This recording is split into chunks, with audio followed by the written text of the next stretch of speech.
Hello guys, তোমরা সবাই কেমন আছো? আমি তো খুব ভালোই আছি। আর তোমাদের সবাইকে হ্যাপি নিউ ইয়ার। তোমাদের নতুন বছর অনেক ভালো কাটুক। তো আমরা 28শে ডিসেম্বর ফ্যামিলির সবাই মিলে গেছিলাম দীঘাতে। সেই ভিডিওটাই তোমাদেরকে আজকে শেয়ার করছি। 28 তারিখ ভোরবেলা আমরা বেরিয়ে পড়েছিলাম দীঘা যাওয়ার জন্য। আমরা বাড়ি থেকে বার হয়েছিলাম 5টার সময়। আর আমরা প্রথমে টোটোতে করে যাই সাকরাইল স্টেশন অবধি। আর তারপরে আমরা ওখান থেকে ট্রেনে করে দীঘাতে যাই।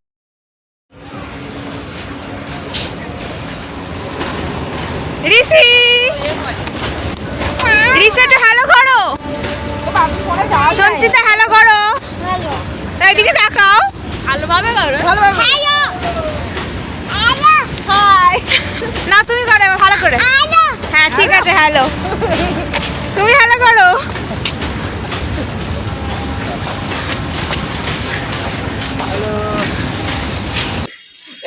কি খাচ্ছ সঞ্চিতা?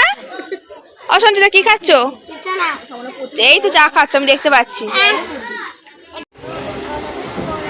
ওড়িশি তুমি কোথায় ঘুরতে যাচ্ছ বলো? কোথায় ঘুরতে যাচ্ছ বলো? দীঘা। দীঘায় যাচ্ছ? ও সঞ্চিতা কোথায় যাচ্ছ?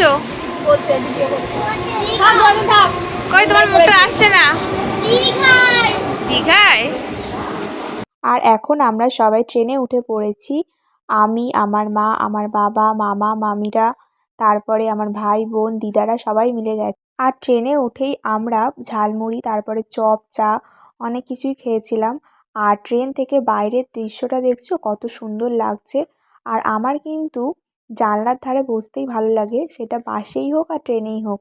আচ্ছা, তোমরা আমার মতো কে কে আছো যে জানলার ধারে বসতে ভালোবাসো?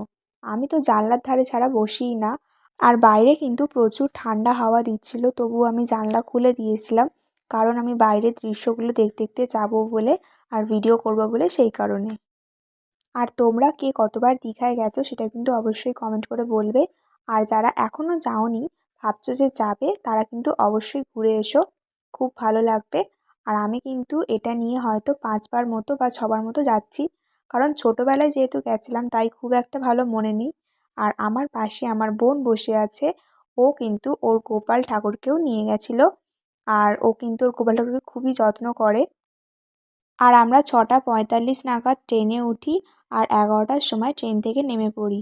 ট্রেন থেকে নেমে আবার টোটো ধরে চলে যাই হচ্ছে আমাদের হোটেলে। তো এখন আমরা যাচ্ছি হচ্ছে সমুদ্রে। আর আমার পিছনে দেখো আমার মামি এসছে, আর এখানে আছে আমার ভাই, আর এখানে আছে আমার বোন। আমরা সবাই এখন যাচ্ছি হচ্ছে সমুদ্রে স্নান করতে। এই দেখো, এ বলছে যে কি মজা মজা হচ্ছে তোমার। এই হোটেলটায় আমরা ছিলাম, দোতলায় আমরা ছিলাম। আর এই হোটেলটার নাম হচ্ছে মিলন গেস্ট হাউস। এই হোটেলটা থেকে সমুদ্রে যেতে টাইম লাগে হচ্ছে ওই 10 মিনিটের মতো।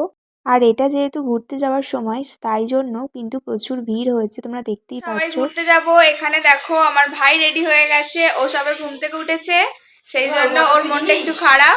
আর এখানে আমার মামি রেডি হয়ে গেছে, এখানে আমার মামা বসে আছে, এখানে আমার মামি এখন দেখছে টিভি।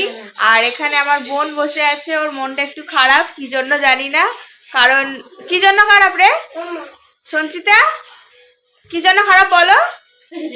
বলে দে দিদি, মেয়ে করছে তো। ওর পায়ে খুব ব্যথা করছে সেই জন্য।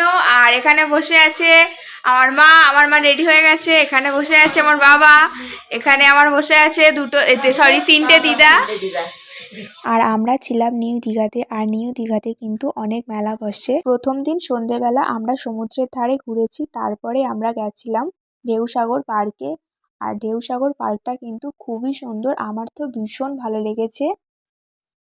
আর ঢেউসাগর পার্ক থেকে তো আমার আসতে ইচ্ছা হচ্ছিল না, এতটাই সুন্দর।